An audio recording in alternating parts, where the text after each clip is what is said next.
ድንግል ማርያም ለምንድነው በድንግል ማርያም የሚኖር ደስ ይለዋል የሚባለው?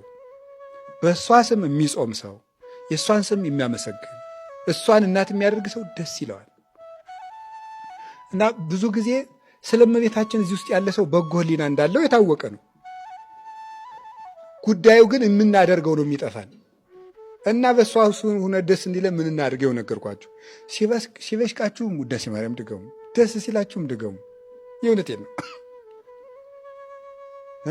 ሰው ሲፎክርባችሁም ማልዳ ደግሜዋለሁ አትበል። ዝም ብለህ አንሳና ድገም መጽሐፉ። ችግር ሲፈጠርባችሁ አንሱና ድገሙ። እኔ እውነቴን ነው። ፈትኑት፣ ቅመሱት። እውነቴን ነው። ዝም ብለው ውዳሴ ማርያም የሆነ ሰው ቆይ እንገናኛለን አለ አይደል? ሂድና ድገማት የዕለቷን ውዳሴ ማርያም፣ ኋላ ተገናኙ፣ ችግር የለም። እውነት እንዴ ገባሪተ ሰላም እኮ ናት። ሰላም ምድርና ሰማያት የታረቁ እኮ በሷ ማህፀን ነው። ሰውና እግዚአብሔር የታረቁ በድንግል ማርያም ማህፀን ነው። እግዚአብሔርና ሰው ተዋሃዱባት እኮ። የተዋህዶ እናት እኮ ናት። ከሷ ማህፀን ተዋህዶ ተደረገ።